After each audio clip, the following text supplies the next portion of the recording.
I was like, I can't leave my baby right here. Like, you know, I had her in my arms, and then I dove down there, and then I look back over and I see people running away from my son, and I see my son laying there crawling, and I'm like, damn, Amari. So I jump back over the counter with the baby. At this point, the gunman left out of the building, and then I had my baby and my girls in the corner, and they had all ran out the back door. So I'm like, I'm on top of Amari. I'm trying to grab him. I'm like trying to see where he's hit, because he's just sitting there just going, and I'm just like, man, I'm like, where you hit at? Where you hit at? And I look, and he had a hole the size of a nickel on his chest, and I'm just like, oh God, like, what am I gonna do? And the bullet where it was at, it was like near his heart, and I'm just like, I'm trying to like soothe him and tell him keep fighting, and I, you know, I tried to, I wanted to give him CPR, but I didn't want to move him any certain way to where like I would have made matters worse. And then bullets started coming back in there, boom, boom, boom, boom, bullets started coming back, but he didn't. The shooter didn't come back in the building. They stood at the door and was shooting, and so I grabbed him. And I drug him and the baby to the side, and I gave my girl the baby, and I tried to get on the phone to call 911, but it was so I couldn't even think of what the address was, like, you know, and me being as a dad, I feel like I failed at that because I didn't know exactly where we was at, but I didn't know it was gonna be a damn massacre. But I called. You know? I called.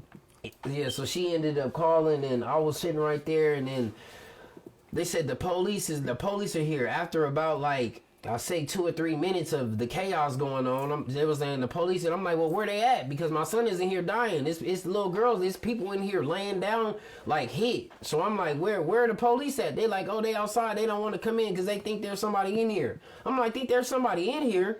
So then, like, you know, the girl came and she was like, you got to put pressure on the wound. So I'm like, all right, I'm trying to put pressure on it. Then she come and put pressure on it. And then they was like, you got to give him CPR. So I start blowing on him, and blood the blood just kept, the blood.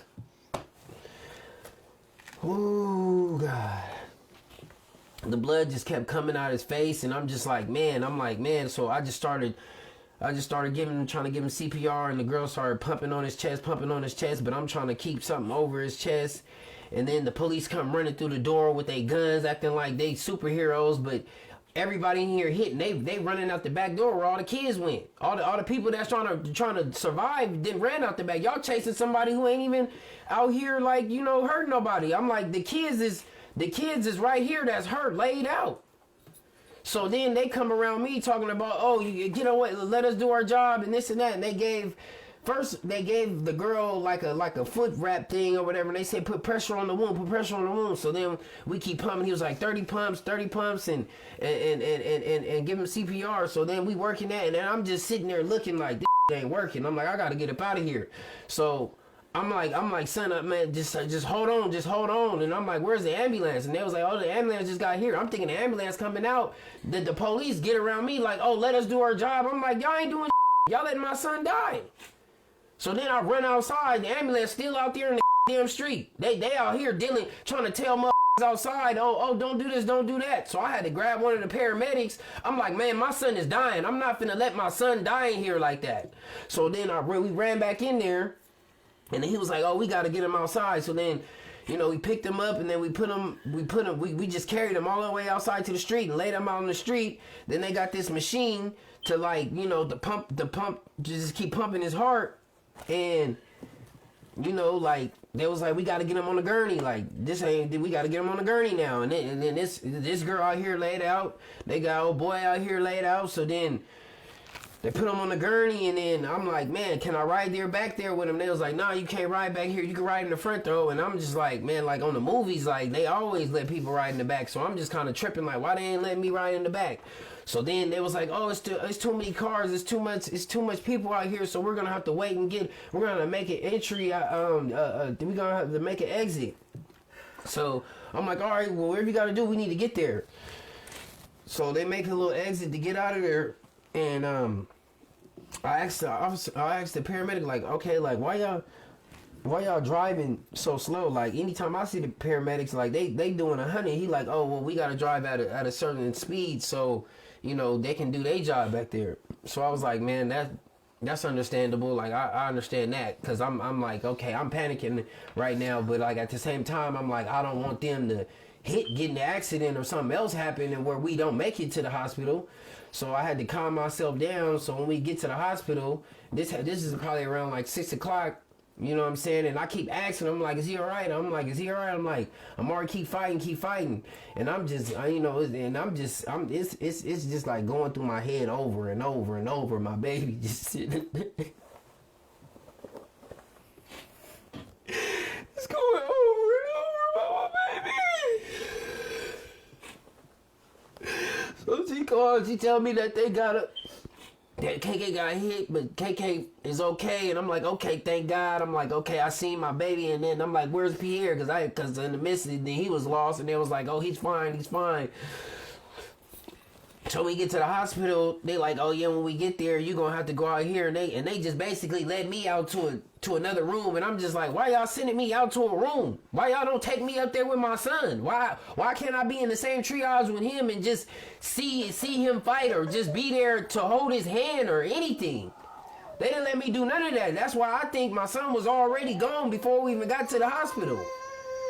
So then after 7, 8 hours of just waiting at the hospital, they keep telling people, oh, we can't give anybody any information because we trying to get everybody's we trying to interview everybody and get all the questions that we need. But I had been interviewed twice, and I had already talked to an officer. So at this point, I'm done talking. I'm trying to figure out where my son is and how and what's his condition. They just So then like about an hour later, they come back downstairs with my son's jeans all cut up. He was like, oh, we had the officer give me my son's jeans, talking about we had to cut up his pants to get him off of him. And then I'm looking, he got feces on it. I'm like, man, like, why, like, what's going on? Like, is he okay? Oh, I can't tell you that. So I'm just like, okay, so now I'm feeling like, okay, this is bad, because, you know, they y'all done came down here and gave me a pair, the only jeans he had on. Like, you know what I'm saying? I just gave me some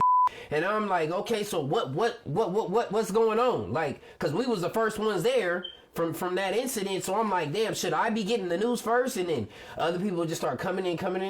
And then, you know, it was just a whole waiting game. And then they didn't really start answering questions until a lady spoke up, and then people started getting angry. Like, we've been here for 6 hours and y'all ain't said nothing, and y'all telling people that we coming down here and we gonna talk to y'all. Then they come down there and was like, oh, we don't have any answers for y'all. And then they just came back down there and said, oh, we waiting on the sheriff department to get more answers. And we like, well, answers from who? Because everybody here was either at this party and we told y'all whatever we knew, and all we seen was one gunman. And I don't even think everybody seen the gunman, because as soon as he came in there shooting, people just took off running. I was the only person that actually got to see the gunman, because I looked dead at him when he started shooting, but he had on all black. What else you want me to tell me? Well, tell you, like, he had on all black, he had a mask, you know what I'm saying? And like, I can't say he was light-skinned, dark-skinned, had long hair, short hair. I don't even know his name. I barely even knew half of the people. And I know people are probably right, oh, they shouldn't even been there. But like, you ain't gonna know until you was put in a situation where you like, okay, well, maybe not. Like, yeah, I would have rather not have went to the party. My son really didn't want to go. He wanted to go play night hoops. But we was invited by some family friends, and I don't associate with everybody that was in that party. I was there on the behalf of my baby, my daughter, and my younger kids, because the person who threw the party, her son, played with my son. You know, her daughter is the same age or a year older than my little baby girl. Her mama birthday is the same day as my daughter's. So that's where these connections just started coming in at. Like, whoever else was there, I had no social relationship with them or anything like that. The only thing was that they were associated with people that are rapping out of that area, and my son so-called listened to some of their music or knew about them and just wanted to meet somebody. That's just like me wanting to meet the Jacka or Mac Dre or somebody that from my era. Like that, like, I I at one point I was trying to do music and everything, but me as a father, I knew I had to change because of what the rap was turning into. And now that my son is gone, I don't think I fully changed enough, because if I should have told him to stay away from him. I should have said, they gonna be there? No, we ain't going to that party. But at the same time, I was just trying to show a little bit of love back for the people that came and show my people love. Because, you know, when I was throwing my baby's birthday parties, like, I'm like, well, who gonna come? We gonna throw a party. Who gonna come? They showed up. Yeah. They brought gifts. They showed love. Yeah. And at the time, like, they was the ones that was only showing love. You know what I'm saying? So I felt like, okay, well, we could go show love to their babies. Yeah. And that's the only reason why I was there. I didn't have, I don't have no. I don't have, man, I ain't got shit to do with, my son didn't have nothing to do with nothing in that party. And now I feel unsafe. I feel like the weight of the world is deeply, heavily crushing me right now, because just by me being a black man in America trying to even survive out here, to get a good paying job, or to build a small business, to even take care of my family, to pay bills and do whatever I got to do, just the weight of that, and just being a dad and being able to watch over your kids even when you gotta go and gotta leave them, like, and for me to be just in a situation like that and to lose a son, and I want my son to be known. I don't want him to go. He was already known, but I don't want him to die in vain and nobody remember him. And it just, oh, that was just Amari, my 14-year-old son that could have been somebody, is just gone now because you is out here playing like y'all somebody, and y'all ain't shit. Y'all here shooting at babies and shit. Like, come on now, like. So that's why I'm here, you know. That's why I'm doing this interview, because I want the world to see and to know about my son. The way he would just look up to me, the way he was looking up to me, and him just growing up, and I would wake him up every day. I go to the gym and I'm like, Mari, you gotta get ready for football. You gotta come to the gym with me in the morning. And he's be like, nah, Dad, I can't go. I gotta grow. I'm trying to get 6 foot by I get to high school. And I was like, all right, man. But I didn't have the love. I didn't have the parents. I didn't have everything that I gave him.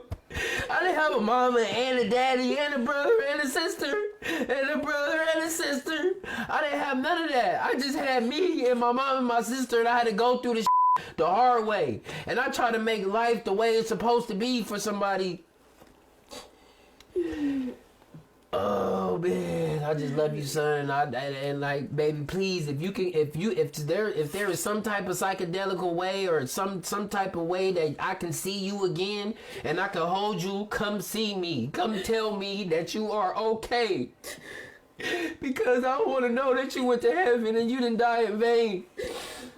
Because that's all I wanted, was you to just be somebody. But I knew that he was gonna touch the world and he was gonna be somebody. But I didn't know it was gonna happen like this.